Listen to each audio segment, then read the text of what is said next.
So what was the cutoff for preliminary examination last year? Yes, 87.9. So last year prelims cutoff in GS1 was 87.9. Before that year 75.4, right? 75.4 was the cutoff. What it meant is anybody who scored above 75.4 was eligible to write mains, provided they had cleared the CSAT paper, right? So the cutoff went little down, I mean relaxed to 87.9 last year, because the paper was relatively easy compared to 23 paper. So again this year paper, people are when we analyzed, we are seeing it was difficult compared to last year. So the cutoff will again come down.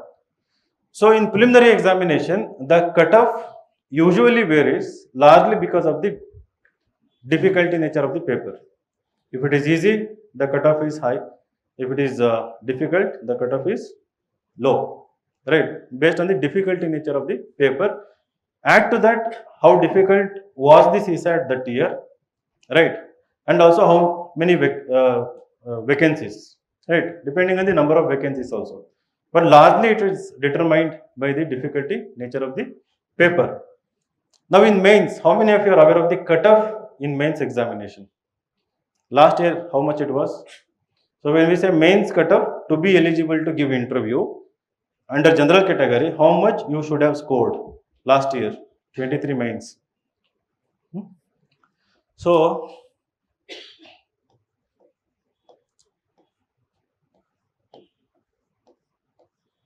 it was 741 last year out of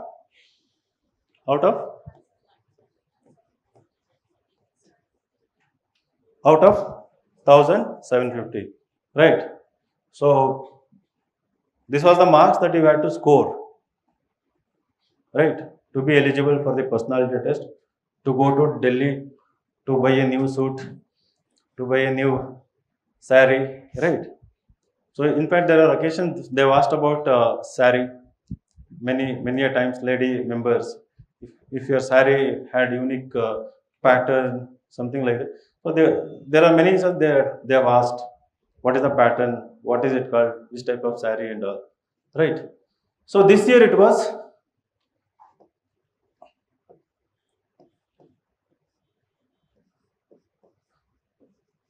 729. So now it has come down, right? The cutoff has come down. So 23, the overall marks of all India topper was 1099. So in 24, the overall marks of topper was 1044. That is the combined score of mains plus interview, right? All India rank 1 I am talking about. All India rank 1 was 1099. All India rank 1 was 1044, right? So 953 was the score of last candidate in the general category, in the final list. Rank 1 1099.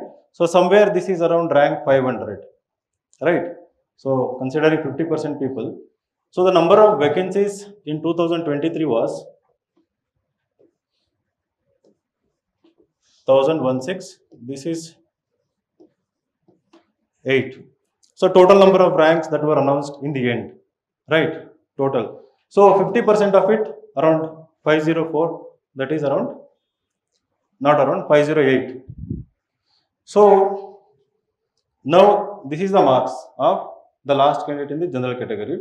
This is the marks of last candidate in the general category. Now that 741 is the mains cutoff, right, that year, to go for interview. So can you do the minus 953 minus 741? How much it comes to? 953 is the combined score of prelims and interview of the last candidate. All of you getting it? What I am trying to say here, right? How much it is?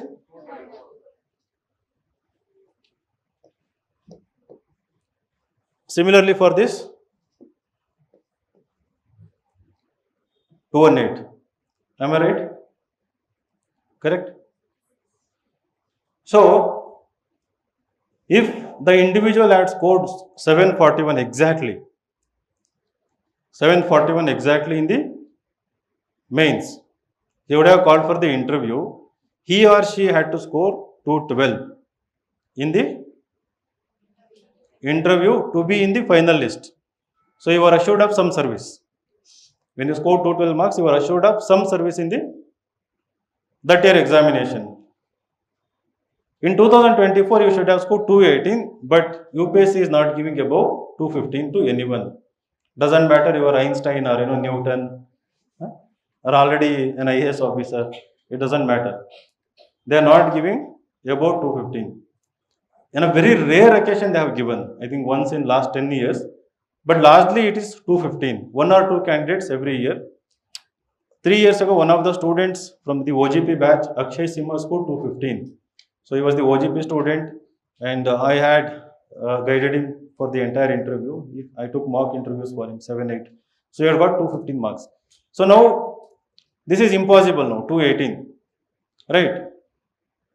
Even if you get 215, you are out of the list. That year, even if the topper in the interview, you are out of the list. Got it?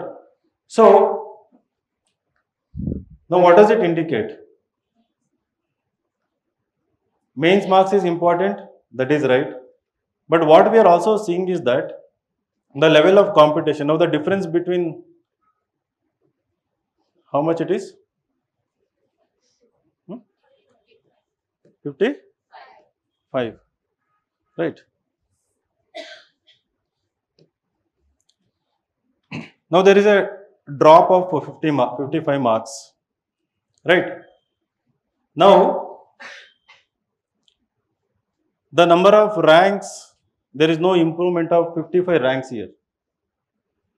The number of ranks have remained same.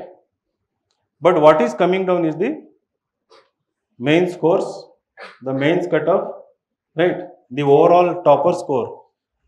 So 741 was the cutoff, 899 was the topper score in mains. Last year it was 863. This is the main scores of toppers, 899 and 863. Now again you see the difference, right? So despite all your abilities, how much you can score in mains is also coming down. And the problem is not the cutoff is coming down, the scores is coming down, the vacancies are same, right? If it was proportionate to increase in the number of vacancies, then we can understand it. Now, unlike in prelims, the cutoff is not coming down because of the difficulty nature of the papers. No one will ever come and say, the mains paper was difficult. Maybe optional, they might say, right? So we have seen reduction of marks overall in the optional and also in the essay paper, right? So optional, they are trying to equalize. So now there is no innate extra benefit by choosing one particular technical optional, right? Like earlier, they would have given 330, 340. Now they are not giving it. So it is somewhere around 280, 290 in any optional. One or two are still getting about 300, but largely it is coming down to out of 500, 270 to 280.